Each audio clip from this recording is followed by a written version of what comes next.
Hi, and welcome to another episode of Hot Takes with me, the Silver Fox.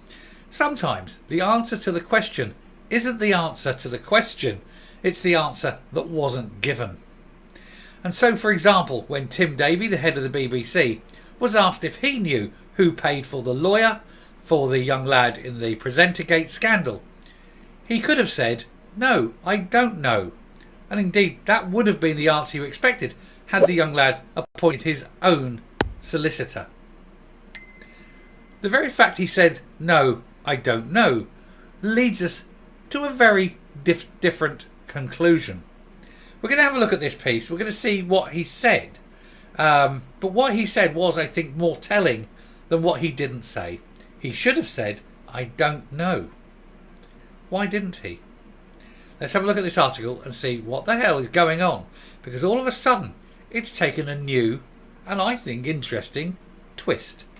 Here goes. Now, of course, this is a rather darker twist because we're not going to talk about who did what to whom. We kind of already know, don't we? We know who did what to whom. That's not the purpose of this video. The purpose of this video is looking at the BBC because it looks like they're up to it again. How many times do they have to cover up this kind of behaviour? This is the corporation that covered up Rolf Harris, that covered up Stuart Hall, and most definitely covered up Jimmy Savile. It's got form, hasn't it? And now we have another presenter doing a terrible thing. Not as bad, we've got to be honest, not in the same scale of the other thing. But the very fact that once again they're keeping it secret, they're covering it up, they're trying to protect him, and for what reason? Why can't they just be open and honest? We're paying them. Well, I'm not. I don't pay my television licence because I don't need to. I don't use television. But, people out there in the real world are paying this. They deserve the answers. They deserve to know what the BBC is doing. Given the history of what it's covered up in the past, it should be clear that its first action straight away should be openness, transparency, and above all, the protection of vulnerable people. Because although this particular person is now in their 20s, they were 17, but given their medical history in terms of addiction problems, they are still most definitely vulnerable. So we're going to look at this now. BBC's Tim Davie refuses to say who paid for the youngster's lawyer in the sex scandal.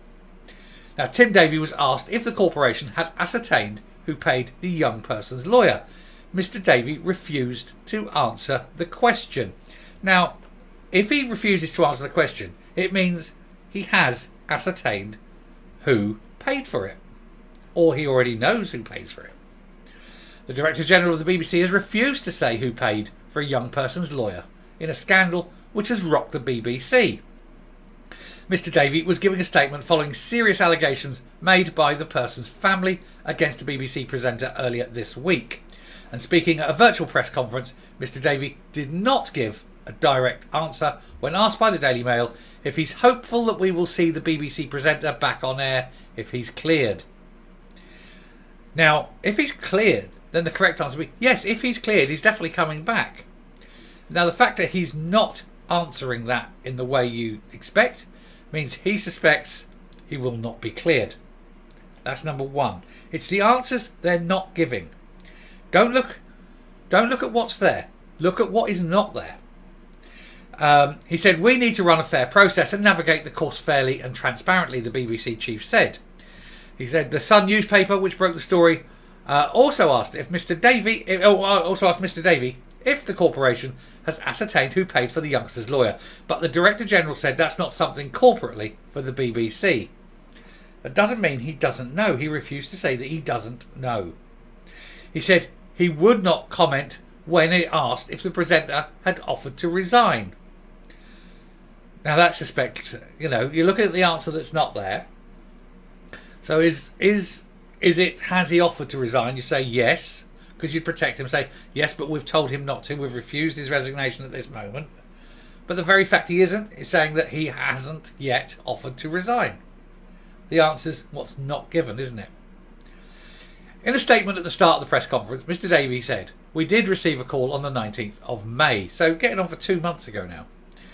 That was taken by the Audiences Services team, who then make a summary of the call. It did not include an allegation of criminality, but it was serious. Any affair of this nature is serious, he said. Trust is absolutely fundamental to the BBC. Really? Fundamental, is it? Fundamental. When you were protecting Savile, when you were protecting Harris, when you were protecting Stuart Hall and all the others. He said it is too early to say how this impacts the BBC in terms of trust. Trust is gone. Trust is absolutely gone instantly in the BBC. You knew this had happened. You did not go straight to the police. That's the trust. He said we need to run a fair process. Fair to whom?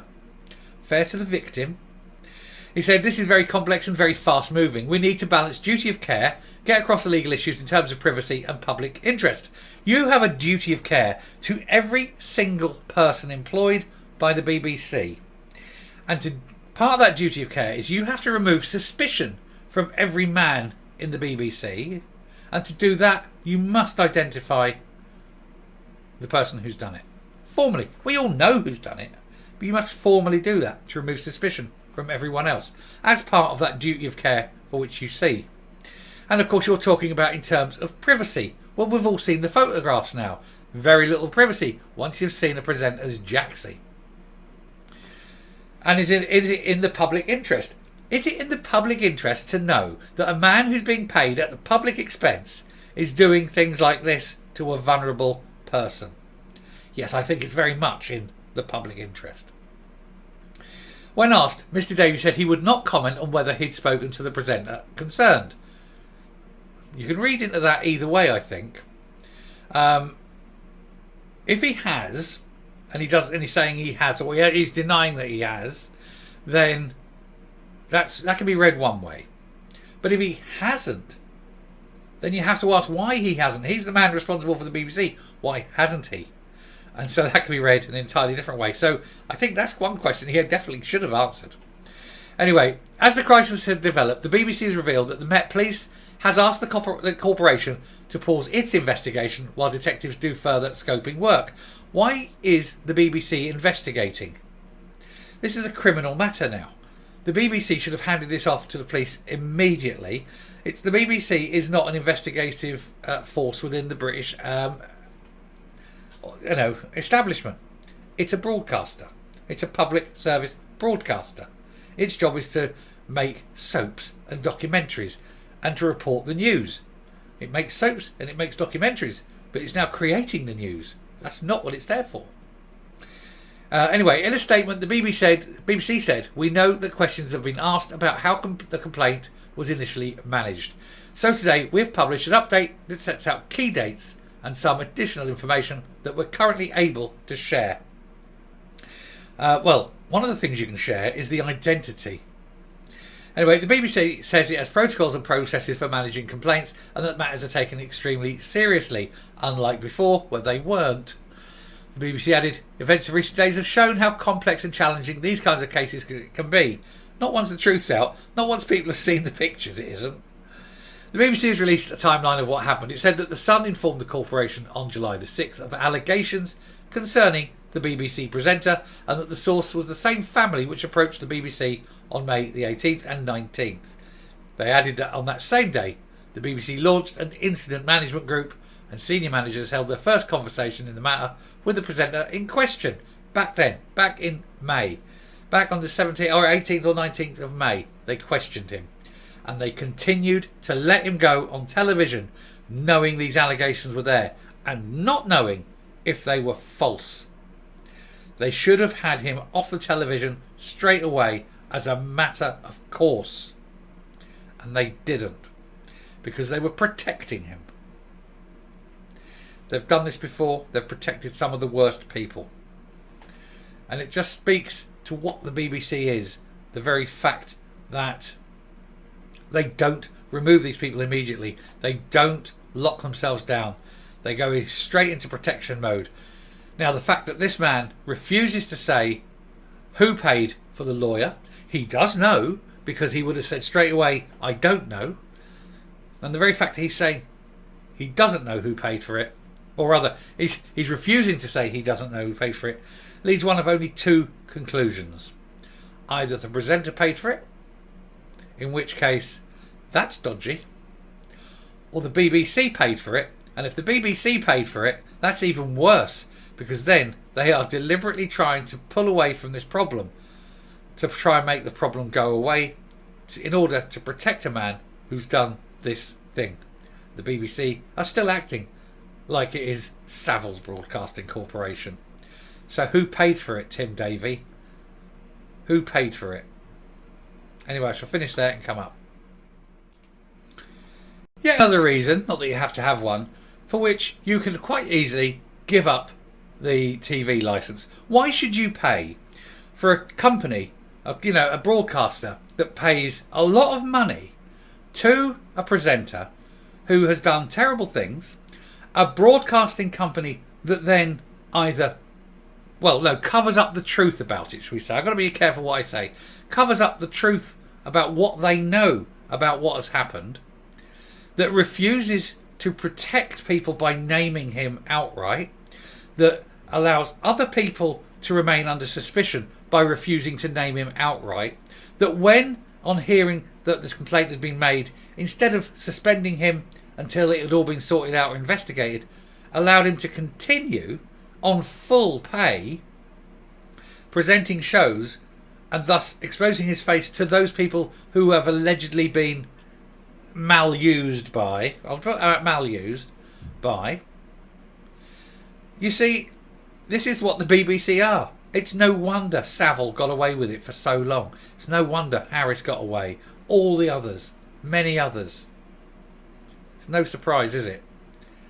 The BBC covering up abuse for for over 100 years now. Well done. If you have a current TV licence, send it back, ask for a refund, and don't buy a new one. If you're about to renew one or buy one, don't. Let them go to the wall. If they want to live like that, let them go. Let them become a subscription service and see how many people will be willing to pay for this kind of behaviour. I shall stop now. Thank you very much for listening. But aren't they just an awful organisation? Stay safe, stay well, and don't ever let the BBC tell you how to think. They're trying their best, and they are just an awful organisation filled with Marxists, identity politics, and hate-filled control freaks. Bye.